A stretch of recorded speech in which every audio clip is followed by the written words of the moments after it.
Eh bien salut la team, j'espère que vous allez bien. On se retrouve aujourd'hui pour une vidéo assez spéciale. On va parler d'un vélo électrique. Moi perso j'ai beaucoup aimé l'affaire. Je suis pas trop vélo d'habitude. Mais il faut avouer que là il est équipé comme une moto. À quelques exceptions près. Pour la législation, je vous expliquerai tout ça. 50 km/h, une autonomie qui va jusqu'à 80 km à 25 km/h, bien sûr. Très pratique et très confortable au quotidien. J'ai hâte de vous montrer ça à l'équipe. On se lance le petit générique et on y go.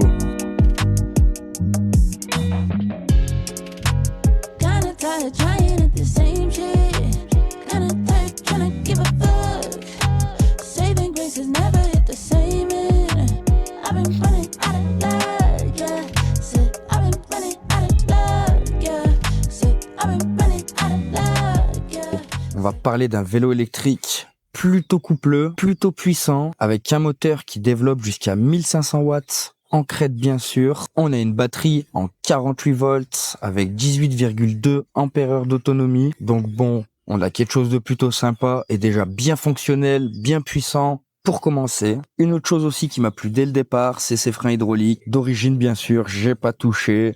Et ça, c'est un gros plus. Vu le poids de la bête qui est de 39 kg, vaut mieux avoir de bons freins et être en sécurité tout le temps. Il a vraiment un design atypique, comme vous pouvez voir. On dirait presque un support de plaque d'immatriculation juste là. C'est très joli. Moi, j'aime beaucoup. J'espère que les forces de l'ordre m'embêteront pas trop. Pareil pour le feu avant. On a un feu type mobilette, j'ai envie de dire. Enfin, type moto, quoi. Avec un feu de jour qui s'allume dès qu'on allume le vélo. Pas dès qu'on allume les phares. Et en restant appuyé sur le bouton plus, on a le feu de croisement qui est juste là, qui éclaire super bien. Bon, dans le jour, je pourrais pas vous montrer sa capacité, mais il fait le boulot. Et quand vous voyez la taille du phare, vous imaginez bien qu'il éclaire bien justement. Bon, côté tableau de bord, déjà, on enfourche le vélo. C'est une réelle moto le truc. On a des belles poignées vintage en simili-cuir, bien sûr, c'est pas du cuir, hein. Pensez-vous bien qu'à ce prix-là, on peut pas tout avoir. Les deux poignées de frein hydrauliques, classiques aussi. À gauche, le panel de boutons avec le bouton pour allumer ou éteindre et les modes. Pas de vitesse, bien sûr, mais de conduite. On a le plus et le moins pour les vitesses. Et on a le klaxon qui est intégré au phare. Donc, pensez-le messieurs, dames, si vous voulez changer de phare, il faudra installer un nouveau klaxon. Et bien sûr, maîtriser l'électronique. On a ensuite ce bel afficheur tout en couleur. Malgré tout, on n'y voit pas grand-chose, mais il est joli. Quand je dis qu'on n'y voit pas grand-chose, c'est qu'en plein soleil... Attendez, je vais vous montrer ça. C'est pas fameux. Oula. Là, on trouve une once de soleil.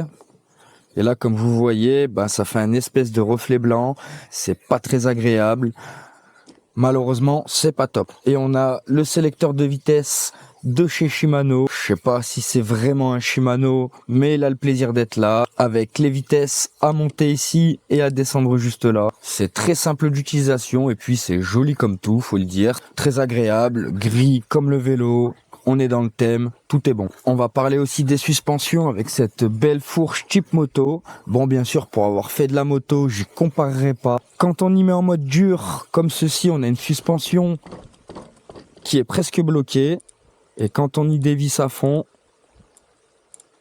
là, on se retrouve avec une suspension bien molle. Donc, ça fonctionne. Et à l'arrière, on a une suspension classique. Je pense pas que ce soit hydraulique vu le ressenti sur la route, mais elle est protégée par une belle coque, c'est joli. Comme sur les amortisseurs haut de gamme, on a la petite rondelle de caoutchouc pour voir si on descend en butée ou pas et si l'amortisseur est bien réglé, malgré qu'il n'y a pas de réglage. Et pour finir, on reviendra sur la batterie. On a un petit interrupteur juste là pour l'allumer ou l'éteindre. Ça allume ou éteint tout le vélo bien sûr. On a le port de charge juste ici. Et de ce côté-là, on a la clé pour pouvoir déverrouiller le boîtier de batterie et l'enlever si jamais vous voulez laisser le châssis dans le garage et emporter la batterie à la maison. Non, franchement, c'est super bien fait. On se retrouve sur le Zomver M20, plutôt agréable. On va emprunter la piste cyclable. Bon, on est plutôt à l'aise sur la route, en première vue, comme vous pouvez voir. plutôt à l'aise. Les pneus larges en 4 pouces font le travail. Après, sur un vélo, on s'attend plutôt à du confort. Faudra quand même faire gaffe, les riders, sous la pluie, les pneus glissent. Et ça peut être très dangereux. Un peu de montée, ça lui fait pas de mal. Ah, vraiment, c'est impressionnant quand même, hein. On a quand même un bruit au freinage qui est désagréable. Alors je pense que ça, c'est vraiment les plaquettes premier prix qui font cet effet. Mais c'est pas agréable. En fait, comme si les freins ils étaient déjà usés. Peut-être que c'est la petite descente que j'ai fait qui fait que ça fait ce bruit-là. Mais c'est pas agréable, encore une fois. Et c'est là qu'on voit qui bombarde. C'est même un peu trop rapide pour la piste cyclable. Pour le coup, j'ai déjà fait des pointes à plus de 50, vous avez pu le voir, donc c'est pas. Mais il reste malgré tout livré, bridé à 25 km/h. On peut pas débloquer les vitesses supplémentaires. À la réception, il est en règle. Comme vous pouvez voir, j'ai déjà fait 4,5 km exactement. Je suis toujours à 100% de batterie. C'est sympa. Pour moi, les 80 km peuvent être respectés. Après, on est rarement seulement à 25. Mais je dirais, je sais pas. 50, tu les fais sûr, c'est sûr. Peut-être quelque chose qui me déplaît dans tout ça, je vais être honnête, c'est le phare. Il est beau, mais il fait du bruit. Comme s'il y avait des cacahuètes à l'intérieur. Je sais pas comment t'expliquer ça. Mais quand on prend des bosses et tout, il fait du bruit, c'est dommage. 5 km 2, toujours à 100%, c'est incroyable. Après tout à l'heure, j'ai accéléré en vitesse 4 à fond, j'y ai vu, c'est descendu à 91%. Bon, normal qu'il y ait un peu de SOC, comme on dit, le SOC. Donc la décharge instantanée, hein, clairement. Et ça, on peut rien y faire pour ça. Je trouve que la batterie gère ça plutôt bien d'ailleurs. Faudra voir si ça chauffe ou pas. Mais ça a pas l'air. Hein, les freins ils font ce bruit là, c'est pas que ça a chauffé, hein. C'est vraiment les freins, faut changer les plaquettes, hein. Faut des plaquettes de meilleure qualité, il n'y a pas à chier. Et là on va faire encore, je dirais, peut-être 5 km. Mais dans les 5 km, il y aura beaucoup de montées. Mais on va prendre le chemin et monter sur cette montagne. Peut-être pas tout en haut, mais vous allez voir que ça va être balèze. Je sais pas si on y voit sur la vitre. Et c'est parti. C'est agréable. Quand il fait beau comme ça, à part quand on a des freins tout courts. Et puis comme vous voyez, malgré qu'il soit aussi gros, aussi large, il est très maniable, très léger, très peu de force de résistance au sol. Donc ça m'arrive de mettre un coup de pédale, d'aller jusqu'à 30 km/h et voilà, d'attendre.